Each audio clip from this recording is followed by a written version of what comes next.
பெருமானால் பாடல் பெற்றிருக்கிறது. இப்போ ஒரு விஷயத்தை நாமளே பிரிச்சுக்கணும்.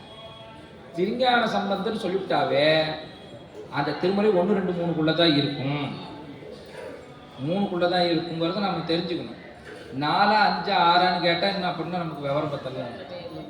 ஞான சம்பந்தர் இது அப்படின்னு சொல்லிவிட்டாவே முதல் 3 தான் அப்படின்னு ரைட். அப்புறம் இன்னும் நம்ம ஆழமாக போய் பார்க்கும்போது அதெல்லாம் பார்க்கும்போது இந்த நட்டராகம், நட்டபாடை,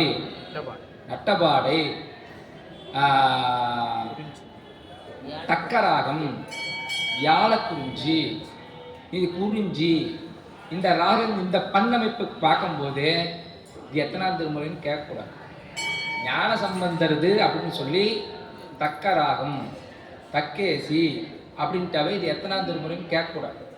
தக்கராகமும் தக்கேசி, குறிஞ்சி, மேகராக குறிஞ்சி, அந்த இதெல்லாம் 1ஆம் திருமுறையில் தான் இருக்கும் அப்படின்னு நம்ம முடிவு பண்ணிக்கலாம். 2ஆம் திருமுறைக்கு போகும்போது காந்தாரம், பேந்தை காந்தாரம், இந்தளம், இந்த சீகாமரம், இந்த மாதிரி பதிகங்கள் திருஞான சம்பந்தர்னு சொன்னாவே இது 2ஆம் திருமுறையில தான் இருக்கும் அப்படின்னு நம்ம முடிவு பண்ணிக்கணும். முதல் பண்ணல என்ன ராகங்கள் இருக்கு, 2வது என்ன ராகங்கள் இருக்கு அப்படின்னு. 3ஆம் திருமுறைக்கு போயிட்டோம்னா நமக்கு பஞ்சமம் இருக்கும், அப்புறம் கௌசிகம் இருக்கும், புறநீர்மை, இதை பூபாலம்னு சொல்ல முடியாது, பொற்றியின் வாழ்மது, இந்த பதிகங்கள், அந்தாளி குறிஞ்சி, இந்த மாதிரி பதிகங்கள்லாம் பார்த்தோம்னா எதில் இருக்கும், 3ஆம் திருமுறையில் இருக்கும். அப்போ நம்ம கேட்கவே வேண்டியது எத்தனாம் திருமுறைனே கேட்க வேண்டியதில்லை. பண்ண சொல்லிட்டா போதும், ஓ இது 3ஆம் திருமுறை, ஓ இது 2ஆம் திருமுறையில் இருக்குது, இது முதல் திருமுறையில் இருக்குது அப்படின்னு. நாவுக்கரசு பெருமான் பாடல் பதிகத்தை எடுத்துக்கிட்டோம்னு வச்சுக்காங்க. தாண்டகம் அப்படின்னா எத்தனாம் திருமுறைன்னு கேட்பீங்களா? தாண்டகம்னாவே 6ஆம் திருமுறை தான். குறிஞ்சி இது குறுந்தொகை அப்படின்னு எத்தனை கேட்கக்கூடாது, 5 தான். குறுந்தொகைன்னா 5, தாண்டகம்னா 6, பண்ணமைப்பில் உள்ள பதிகம் கூட 4, திருநேரிசை, திருவிருத்தம் இதெல்லாம் 4. இந்த புரிதல் இருந்தால் போதும், நம்ம எத்தனைன்னு கேட்க வேண்டியது. அதனால் சுந்தரருக்கு ஒரே ஒரு திருமொழி தான் 7. அதனால் அது ஒன்றுலேயே அவருடைய பண்ணமைப்புகள்லாம் அதுக்குள்ள அடக்கும். அவர்கள் நம்ம இது எத்தனைன்னு நம்ம கேட்க வேண்டியதே இல்லை. ஏன், அவர் பாடினது ஒரு 7 தானே. அதனால 7ல் இது அத்தனையும் இருக்கு, எல்லா பண்ணலையும் அதிலே பாடிருக்காரு. திருஞான சம்பந்த பெருமான் 22 பண்களை கையாளு. அந்த அதிக பண்ண, ஆமாம், ஞான சம்பந்தம் 23 பண்ணுகள் இல்லையா, அதில் அந்த 23வது பண், அந்த பண்ணை செந்துருத்தி அப்படிங்கிற அந்த பண்ணமைப்பை பயன்படுத்திட்டு சுந்தரர்கள் தான். மீளா அடிமை உனக்கே ஆள், இந்த பண் அமைப்பை பயன்படுத்துறது சுந்தரர்கள் தான். அதனால் இந்த பண் சுந்தரர்கள் மட்டும்தான் இருக்கும். இதெல்லாம் நம்ம திருமுறைகளில் இது ஒரு குறிப்பு. இப்போ நட்டபாடை அப்படின்னு சொல்லிட்டாவே, நட்டபாடை அப்படின்னு சொல்லிட்டாவே இது எத்தனாம் திருமுறைன்னே கேட்க வேண்டியதில்லை. நட்டபாடை ஞான சம்பந்தர் அருளிய அப்படின்னு சொல்லிட்டோம்னா அது எத்தனைன்னு கேட்க வேண்டியது.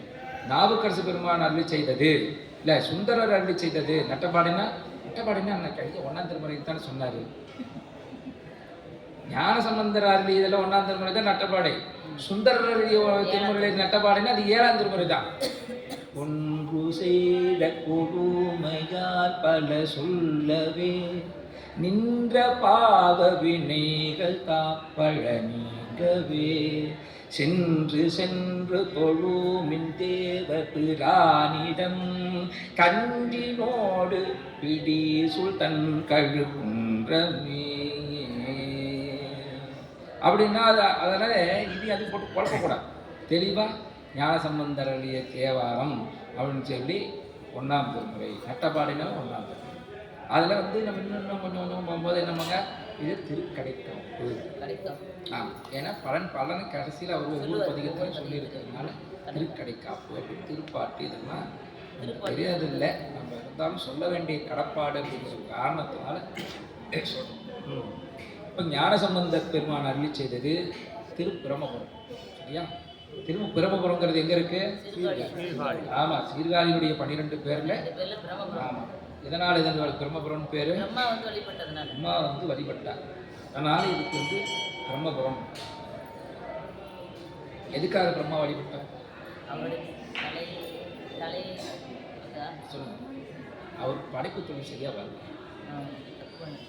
ஆமா, அதனால சாமிகிட்ட வந்து வரம் வந்து அவங்க இருந்து இந்த தொழில் நல்லா செஞ்சு சிறப்பாக செஞ்சு.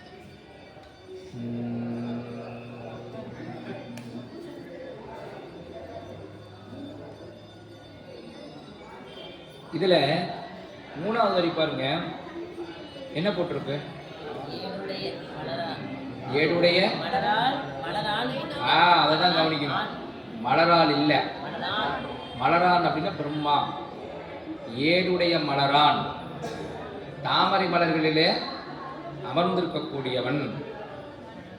ஏடுடைய மலரான் பிரம்மா வழிபட்டது. ஏடுடைய மலரால், ஏடுடைய மலரால் மலரான்னு சொல்லக்கூடாது. அது மலரால் இல்லை, மலரான். பிரம்மதேவன் வழிபட்ட இடம். இல்லை, நான் ஆண் விதிக்காக சொல்லலை. இதில் பொருளே என்னன்னா இது பிரம்மா வழிபட்டது. அதனால மலரால்னா பூவினால வழிபட்டதுன்னு பொருள் மாறுபடுது இல்லையா? பூவினால் வழிபட்டதா பிரம்மாவால வழிபட்டதா? மலரால் அப்படின்னா நமக்கு என்ன ஆயிடும்னா பூவினால வழிபட்டதுன்னு ஆயிப்படும். மலரான் அப்படின்னா பிரம்மா வழிபட்டது. மலரிலே அமர்ந்திருக்கிற, தாமரை மலரிலே அமர்ந்திருக்கிற பிரம்மன் வந்து வழிபட்டது அப்படின்னு சொல்றதுனால ஆமா, அதனாலதான் பொருள் மலர் சொல்லி குற்றம் இல்லை இல்லையா? அதனால அதை கவனிக்கும்.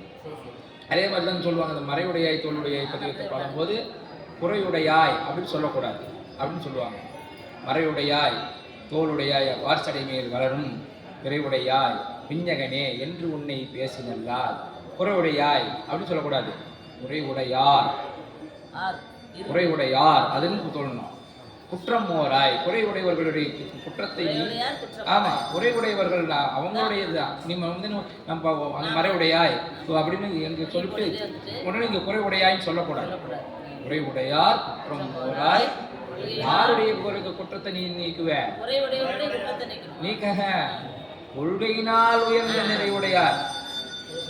ஆமா, நீ எல்லாம் கோயிலுக்கே வர்றதில்லை, அவன் அங்க இருந்துட்டு எல்லா தப்பையும் செய்யறான். அவன் சாமி எப்படி அனுகிரகம் பண்ணுவாரு? அவன் கோயிலுக்கு வரல அப்படிங்கிறதெல்லாம் அங்க விஷயம் இல்லை, அவனுக்கு நன்னெறியே தெரியலங்கிறதான் விஷயம். அவன் அங்கிருந்தே அறத்தின் வழி இருந்தானா சாமி அவனுக்கு அனுக்கிறதுக்கு அங்கிருந்தே கொண்டுவார். அவன் கோயிலுக்கே வர்றதில்லைங்க.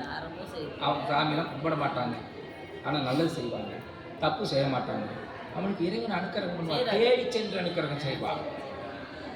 அவர் போய் அப்படி போய் மீன் வலை வீசும் காணவன் இல்லையா, அவர் போய் வலையை வீசுவார், கொஞ்ச காலம் விடுவார், போ எவ்வளோ காலம் தொழில் போ அப்படின்னு. அப்புறம் தேவைங்கும் போது என்ன பண்ணுவார்? வலையை வீசிட்டாருன்னா அவன் தப்பவே முடியாது. அவன் வலைக்கு ஆட்பட்டவர்களால் யாராலையும் தப்ப முடியாது.